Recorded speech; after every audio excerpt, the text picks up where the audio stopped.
A poker game that wasn't supposed to exist. A game so high stakes that casino owners became the gamblers, and the house money became the pot. For 3 years in the late 1970s, the most powerful men in Las Vegas gathered in secret to play cards with each other's empires. By the time the game finally ended, half of them were broke, 2 were dead, and the poker room where it all started had burned to the ground. This is the story of the Bourbon Street Game, the most dangerous poker table in Vegas history. The Dunes Hotel and Casino opened on May 23, 1955, the same year as the Riviera. It sat on the Strip with its distinctive Arabian Nights theme, a 35-foot Sultan statue watching over the entrance, and dreams of becoming the classiest joint in town. By 1977, the Dunes was struggling. Not dying, but bleeding. The mega resorts hadn't arrived yet, but the writing was on the wall. The old guard was aging. The mob's grip was loosening, and the men who'd built Vegas on guts and juice, were starting to feel mortal. That's when Bob Stupak walked through the doors. Stupak wasn't a casino owner yet. Not really. He was a hustler, a promoter, a man who'd already failed twice in Vegas and kept coming back for more. He'd tried building a casino called Bob Stupak's world-famous historic gambling museum in 1974. It burned down before it opened. Arson, some said. Bad luck, others claimed. Stupak just shrugged and started planning his next move. But in 1977, Stupak was doing what he did best, playing poker. High-stakes poker. The kind where you could win or lose a year's salary in a single night. And he noticed something interesting about the Dunes. They had a private room upstairs, a room that wasn't on any floor plan, a room that casino executives used for comps, for meetings, for things that didn't need to be on the books. Stupak had an idea. He approached the management, made a proposal. What if they ran a private game? Not for tourists, not for whales, but for the men who owned the tables downstairs, the casino bosses themselves, the operators who spent their lives watching other people gamble but never got to feel that rush themselves because they knew the house always won. Except in this game, there would be no house, just players, just cards, just money. The management at the Dunes said yes. Maybe they were desperate for revenue. Maybe they wanted a cut of the action. Maybe they just wanted to be part of something that felt dangerous again, something that reminded them of the old days when Vegas was built on handshakes and threats. The game started small. $10,000 buy-ins. Tuesday nights at 10 in the evening. The room upstairs at the Dunes, the one that didn't officially exist. The first players were exactly who you would expect. Major Riddle, the man who had helped finance the Dunes in the first place. Jack Binion, Benny's eldest son, running the Horseshoe downtown. Bob Stupak himself. A few others. Men who controlled millions in casino assets but wanted to feel what it was like to risk it all. They called it the Bourbon Street Game because the room overlooked the Bourbon Street Casino floor below. But really, it was called that because nobody wanted to call it what it actually was. A sickness, an addiction, a virus that would eventually infect everyone who sat down at that table. Within 6 months that the buy-in had doubled. Within a year, it had doubled again. And by 1978, the most powerful men in Las Vegas were playing poker with stakes that would make modern high rollers sick. Here's how it worked. No Limit Texas Hold'em. This was 1977, decades before the World Series of Poker became a television phenomenon, before Chris Moneymaker, Pocket Aces, and Phil Hellmuth. Tantrums. Back then, No Limit Hold'em was what degenerates played, what professionals whispered about, what the mob used to settle debts without involving lawyers. The buy-in started at $10,000, but it quickly became irrelevant because players could rebuy as many times as they wanted. And they did. over and over. The game ran every Tuesday night. Sometimes it would stretch into Wednesday morning. Sometimes it did not end until Thursday afternoon. There were sessions that lasted 72 hours. Dealers rotated every 2 hours. Food was brought in from the Dunes kitchen. Cocktail waitresses who knew to keep their mouths shut served drinks. And the money. The money was insane. Within the first year, pots routinely reached 6 figures, $100,000 on a single hand. Not casino chips that represented money. Actual cash. Stacks of hundreds piled in the center of the table like the world's most dangerous Christmas present. The players were a rotating cast of Vegas royalty. Bob Stupak was there almost every week. He loved the action, loved the adrenaline, loved the fact that he was playing against men who had told him he'd never make it in this town. Jack Binion played occasionally, though he had the discipline his brothers lacked. Major Riddle played often, too often, and it showed. There were others. Carl Cohen, the man who had punched Frank Sinatra in the face at the Sands. Associates of Mo Dalitz, from the Desert Inn. A few silent partners from the Stardust. Men whose names never appeared in newspapers, but whose signatures appeared on Nevada gaming licenses. The rules were simple. What happened in the room stayed in the room. No wives, no partners. No accountants could know. If you lost, you paid. If you could not pay, you borrowed. If you could not borrow, you sold. Shares of casinos, pieces of properties, whatever it took to get back in the game next week. This was a secret everyone kept, because that was the sickness. Nobody ever left the game ahead, not permanently. You might win big on a Tuesday night, walk out with $200,000 in cash stuffed in a briefcase, but you would be back the following Tuesday to risk it again. And the house. There was no house. The Dunes took nothing. That was the entire point.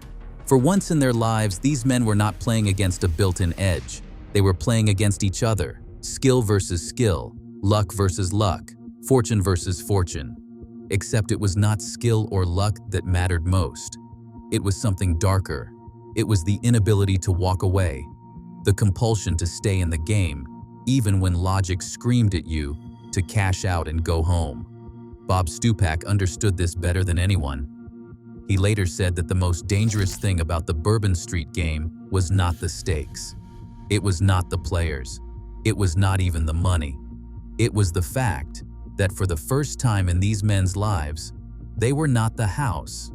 They were the gamblers, and gamblers always lose eventually. There was one more rule, an unspoken one. You did not talk about the game with the Nevada Gaming Commission. You did not mention it to federal authorities. You did not even acknowledge it existed if someone asked you directly, because if the commission found out that casino executives were gambling with amounts that could affect the solvency of their properties, licenses would be revoked, investigations would be launched, empires would crumble. So the game stayed secret. For 3 years, the most powerful men in Las Vegas played poker in a room that did not exist, with money that was not supposed to be in play, risking everything they had built for the chance to feel what their customers felt every night on the casino floor below. That rush, that thrill, that moment when the river card turns over and you either double your stack or lose your empire. Major A. Riddle wasn't supposed to be a casualty. He'd survived too much, built too much, risked too much, and won. Riddle had been involved with the Dunes since its earliest days. He'd helped secure financing. He'd navigated mob politics. He'd watched the property grow from a desert dream into a strip landmark. By 1977, he'd seen everything Vegas had to offer. Every scam, every scheme, every betrayal. But he'd never seen anything like the Bourbon Street Game. Riddle started playing in late 1977. Small at first, 20,000 here, 30,000 there. He was a careful player, conservative.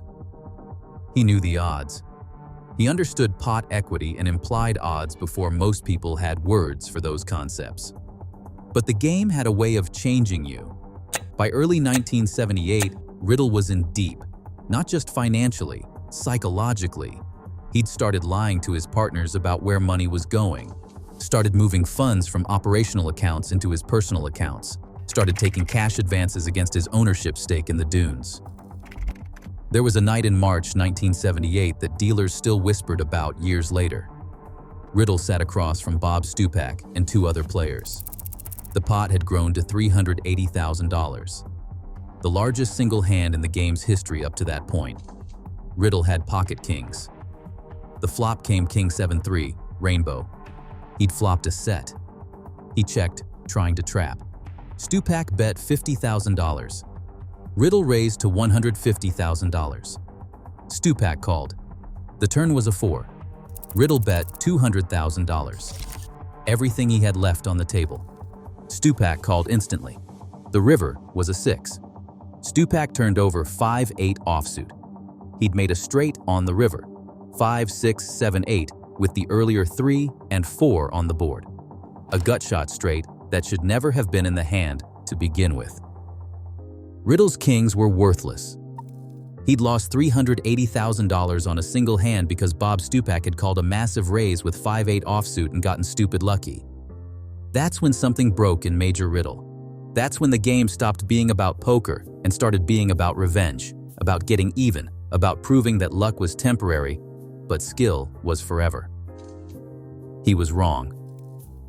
Within 6 months, Riddle had borrowed against nearly everything he owned: his house, his cars, his percentage of the dunes. He was playing every week, sometimes twice a week when special sessions were called, and he was losing. Not every hand, not every night. But over time, the losses piled up like desert sand. Other players were suffering too. A silent partner in the Stardust lost his entire stake in a single month of play. He had to sell to Chicago interests just to cover his debts. Nobody asked questions. Nobody wanted to know where the money had gone. Carl Cohen stopped playing in mid-1978. He'd seen enough. He'd lost enough. He told friends later that the Bourbon Street Game was the most dangerous thing in Vegas. More dangerous than the mob, more dangerous than the gaming commission, because it turned predators into prey. But most of the players couldn't stop. The game had momentum now. It had developed its own ecosystem. Players who lost would convince new players to join, fresh money to replace what they'd lost, and those new players would get hooked too. The cycle continued.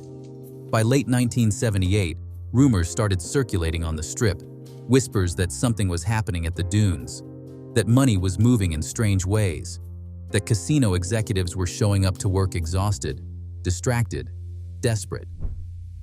The mobby noticed. Of course, they noticed. When you've got millions invested in Vegas properties, you notice when your operators start acting erratic. There was a meeting in January 1979, off the record, not in a casino, not anywhere public, and the message was simple: either get control of the game or shut it down. Because if the Gaming Commission found out, everyone would go down. Not just the players, not just the dunes. Every property with mob money behind it would face scrutiny. And scrutiny was the last thing anyone wanted in 1979, with federal investigations already circling the Strip. The players promised to be more careful, promised to lower the stakes, promised to keep it quiet. They were lying. There's a psychology to gambling addiction that most people don't understand. It's not about winning. It's about the action, about that moment of uncertainty before the card turns over, about the illusion of control in a universe that's fundamentally random. Casino owners understand this better than anyone. They've built empires on it. They've studied it. They've weaponized it with flashing lights and cocktail waitresses and free drinks and no clocks on the walls. But they've never experienced it themselves, because they're always the house. They're always on the winning side of the equation. The math always favors them. Until the Bourbon Street Game, Bob Stupak had a philosophy about gambling. He'd tell anyone who'd listen, the thrill isn't in the winning. The thrill is in the risking, in putting everything on the line and seeing what happens. That philosophy worked fine when you were promoting a casino, or running a poker tournament. But it became lethal when you applied it to your own bankroll, to your own assets, to your own future. By mid-1979, the game had consumed everyone who played it regularly. There were sessions that lasted 4 days straight, players sleeping in chairs between hands, dealers working triple shifts because nobody trusted new dealers to keep quiet. The cocaine started appearing around this time too. Not everywhere. Not for everyone. But enough. Enough to keep players awake through marathon sessions. Enough to convince them they were sharper than they actually were. Enough to destroy whatever judgment they had left. One dealer who worked the game later told a friend about a session that went 96 hours straight, 4 full days. Players rotated in and out, but the game never stopped. The dealers would change every 2 hours. Food was brought in constantly. The room started to smell like sweat, cigarettes, and desperation. There was a moment during that session when one player, a man who owned percentages of 3 different strip properties, put his car keys in the pot, literally. His 1978 Cadillac Eldorado, pink slip and all, because he had run out of cash and could not leave to get more without missing hands. He lost. The keys went to Bob Stupak. He won the hand, took the keys, and gave them to a cocktail waitress as a tip. That showed how little the money meant anymore. That showed how warped the game had become. The wives knew. Of course, they knew. When your husband disappears every Tuesday night and comes home Thursday morning looking like he'd been through a war, you know something is wrong. But the code of silence extended to families. The men did not talk, could not talk, because admitting you had a problem meant admitting you were weak. And weakness in Vegas could get you killed or worse, pushed out. There was a wife who showed up at the dunes one night in late 1979. She had figured out where her husband was spending his nights. She walked straight to the private elevator that led to the upstairs room. Security stopped her before she could get there. Her husband came down an hour later. He told her to go home, said he'd be back when he was back. She filed for divorce 3 weeks later. He did not show up to the hearing because it fell on a Tuesday night. The game had stopped being about poker. It had become about something else entirely. About proving you could take the punishment. About showing you were tougher than the next guy. About refusing to admit that you had lost control. That is what addiction does. It does not just take your money, it takes your identity, your sense of self, everything you thought you were. And these men, these casino bosses who had spent decades convincing themselves they were smarter than the gamblers downstairs, were learning the hardest lesson of all. They were not smarter. They had just never been tested. One player started showing up to work with bruises. His partners asked what happened. He said he'd fallen. They knew better. When you borrow money from the wrong people to stay in a poker game and you do not pay it back, you get reminders, physical ones. Another player sold his shares in a downtown casino for 30 cents on the dollar just to get cash for the next Tuesday's game. His partners were furious. But what could they say? They were in the same game, losing the same way. By the end of 1979, the Bourbon Street Game had generated millions in losses. Not for the dunes. They still took nothing. The losses were for the players. Money vanished from operational accounts. Money borrowed against properties. Money that should have been reinvested in casinos, or paid to silent partners, or distributed to investors. Money that was just gone, burned up in a poker game that nobody would admit existed. And the worst part, the truly devastating part, was that none of them could stop. Because stopping meant admitting defeat, meant walking away a loser. And these were men who had built empires on the belief that they never lost. So they kept playing, kept risking, kept destroying themselves, one hand at a time. The first major collapse came in August 1979. A silent partner in one of the downtown properties, a man who had been playing the Bourbon Street Game since its inception, filed for personal bankruptcy. The filing was quiet, buried in legal paperwork. But people noticed. His debts totaled $1.2 million, most of it owed to private lenders. None of it explained. The bankruptcy court asked where the money had gone. He claimed bad investments, real estate deals that went south. The judge accepted it because in 1979, Las Vegas, nobody dug too deep into a gambling man's finances. But the Vegas community knew. Word spread fast. The Bourbon Street Game had claimed its first public victim. The Dunes' financial troubles were getting worse too.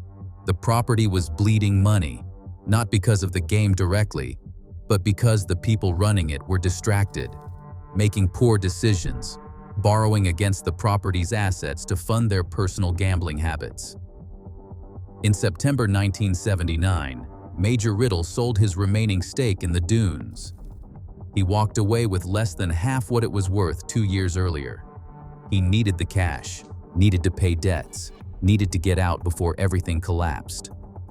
He stopped playing the game after that, but the damage was done. His fortune was gone. His reputation was ruined. He would survive, barely, but he would never be the same. Other players started selling too. Pieces of casinos, real estate holdings, anything liquid, anything that could be converted to cash quickly. The game moved locations in October 1979. The Dunes management got nervous. Too many questions, too much attention. So the game shifted to a private residence in the hills above the Strip, a mansion owned by one of the players. Same stakes, same rules. Just a different address. But the secrecy was starting to crack.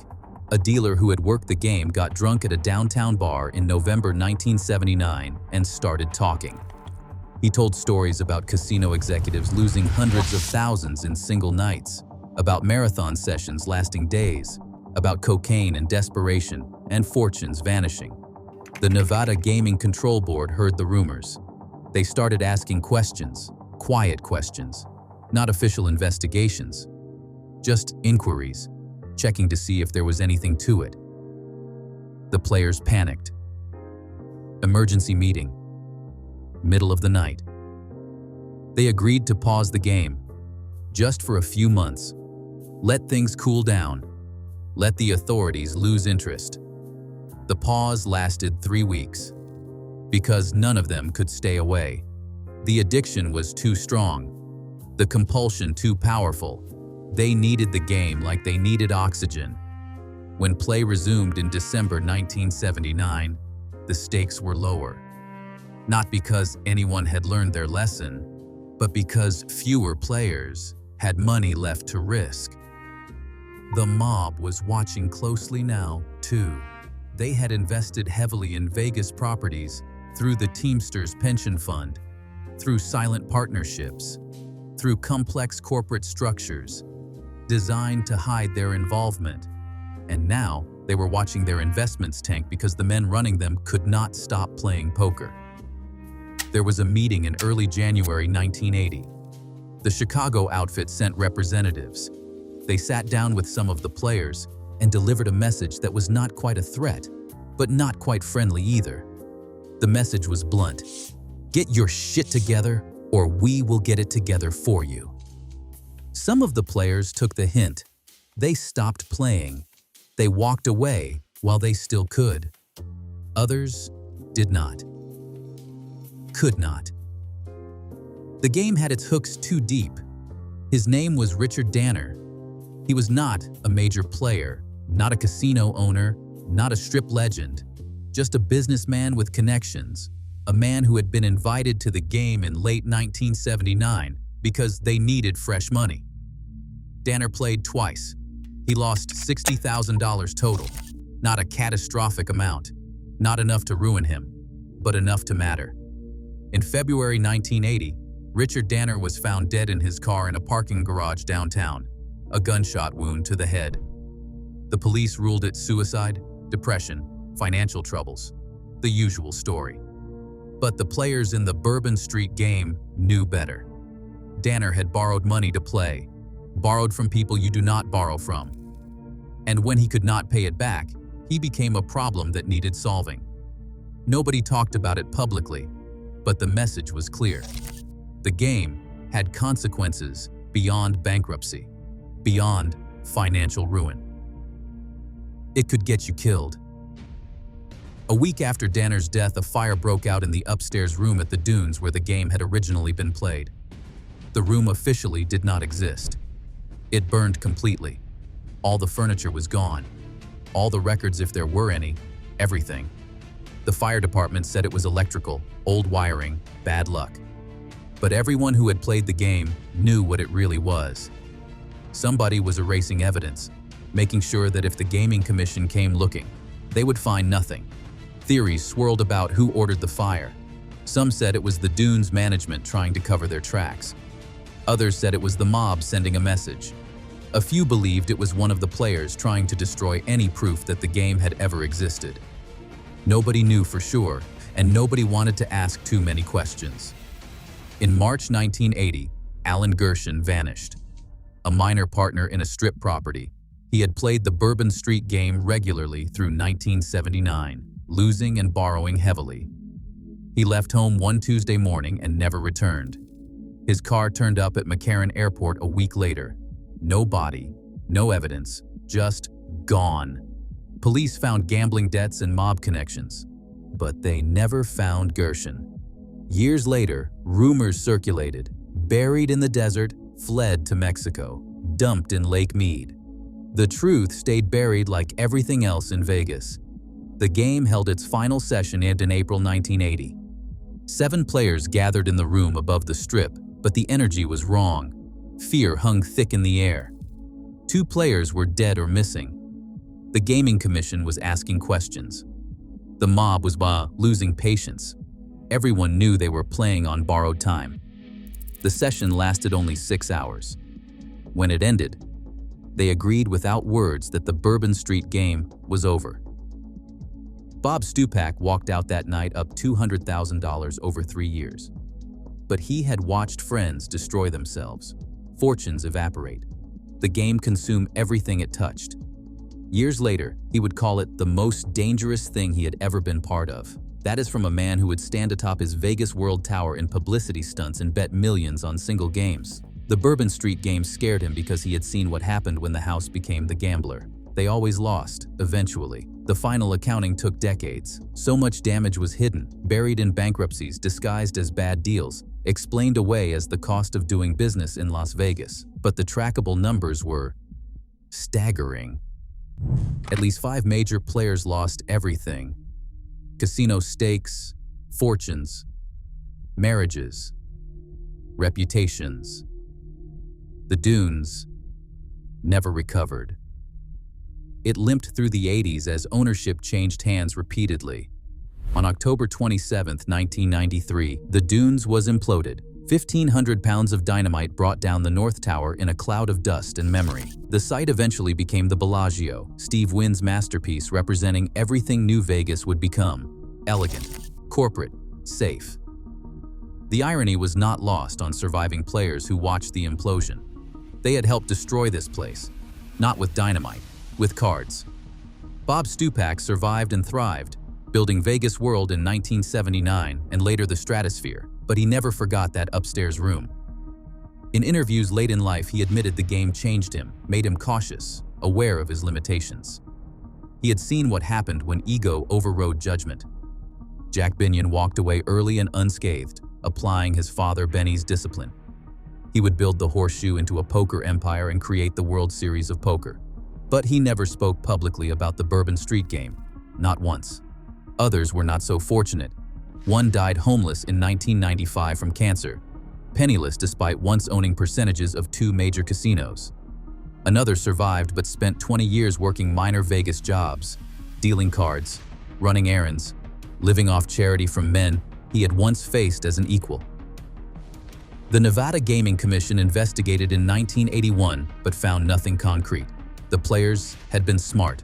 No records, no paper trail, no prosecutable evidence. The case was quietly closed. But the impact echoed through Vegas for decades. It changed how the commission viewed casino executives. sparking new regulations and oversight. Not explicitly because of the Bourbon Street Game, but because of what it represented: the danger of letting operators gamble with their property's solvency. Today, the site where the dunes stood features the Bellagio's fountains, elegance, and choreographed beauty. But underneath, in the foundation, the Bourbon Street Game remains. A ghost story, a cautionary tale, a reminder that the house always wins unless the house starts gambling. Then, everyone loses. Bob Stupak died in 2009 at the age of 79. Before his death, he told his daughter the game was the most important thing that ever happened to him. It taught him the difference between gambling and suicide. Sometimes there is not one. The Bourbon Street Game does not exist in official Vegas history, but it happened.